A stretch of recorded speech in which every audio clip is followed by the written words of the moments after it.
Morning. And good morning to you, my lovely listener. Thank you for joining me on episode 2. Hey, you already got your 15 seconds of fame. Shush, where were we? Oh yeah, welcome to episode 2 of the consistency experiment, where today we're testing environmental design. What if consistency is just convenience? Let's test that in today's episode. All right, we are at Quick Trip. Thank you, Quick Trip, for sponsoring today's episode. That's a joke. Don't sue me. I don't know if it's illegal to say that your video is sponsored by somebody that's not. Okay, we're gonna get some gas, and I just had a funny thought. I don't drink caffeine a lot, but this might be fun to put today and do a little curveball. So let's have a hot chocolate and gas, pumping some gas. It's snowing. It's the first snow. How exciting is that? Ooh, salted caramel mocha. Yes, please. More sugar to my sugar. All right, the first thing I did was jump into my time blocking, which today was for education. I am editing the virtual tour of the recycling facility, and it has been a pain in my side for the better portion of 6 months. Okay, the time is 11:14. I have yet to do any sort of environmental design. And hey, that's just life. Things happen. I'm going to get to it, and we're still going to do this. Things are not always going to fit within the perfect box that we build for them. It's how we roll with the adversity that makes things stick. So let's do a little lunch montage, clean up, and let's get back on schedule. Finding a good spot to stop in my work, I use the time now to design my environment more for success. Decluttering, putting things away, and just giving myself a blank canvas to start on for the rest of the week and moving forward. Could cleaning up my space help clean up my mind?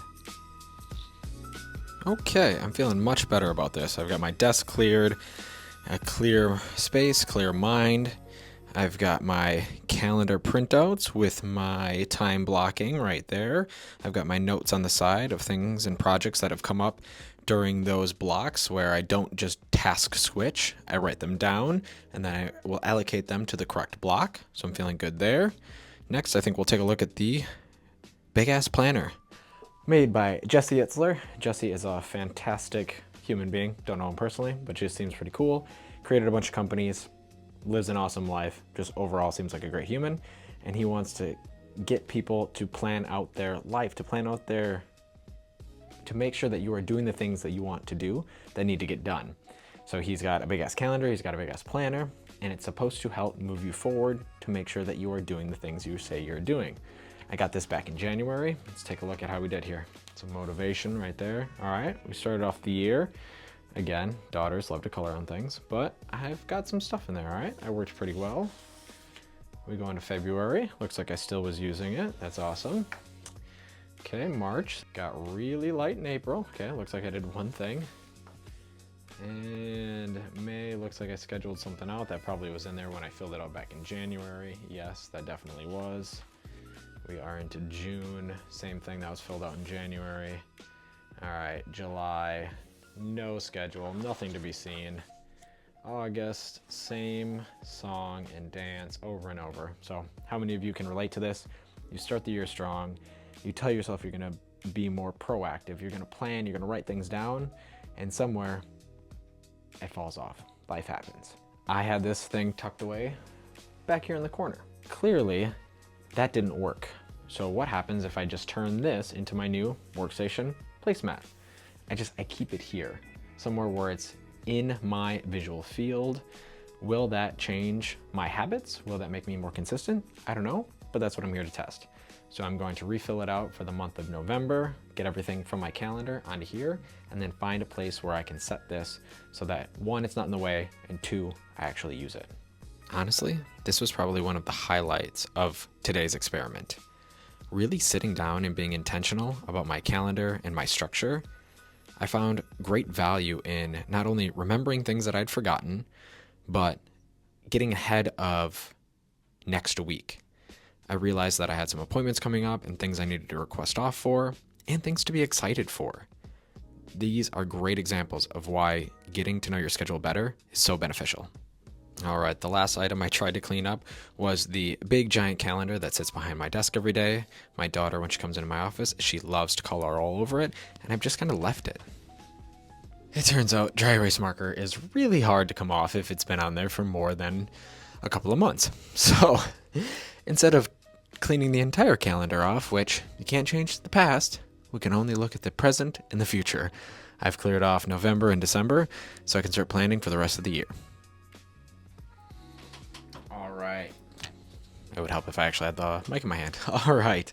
Let's put a recap on this episode and let's go over the findings. So today's environmental design, some really good breakthroughs and things that I hope will stick with me even after this experiment is over. And I'm going to highlight a couple of them.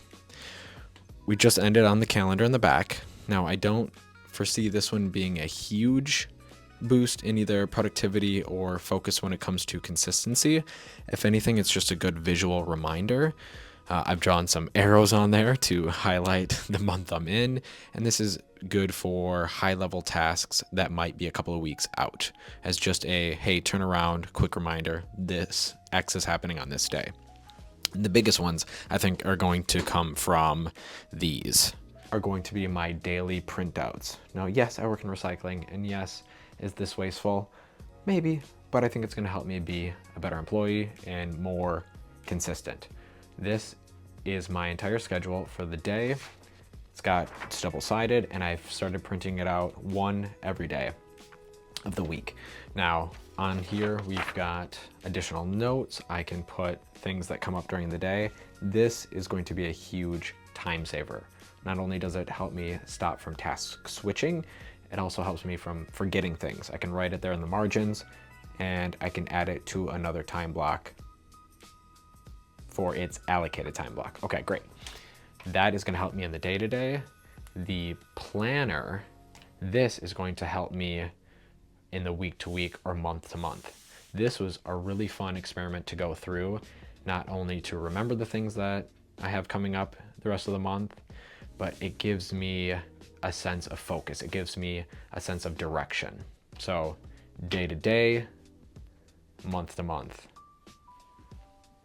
All right, my friends, that is a wrap on day 2 for consistency over stakes. I'm feeling really good. Highlight from yesterday, time blocking. I do enjoy it. I can see the benefits. Environmental design, just cleaning my office has made me feel 10% better. Okay, let's keep stacking them. And I will catch you guys tomorrow.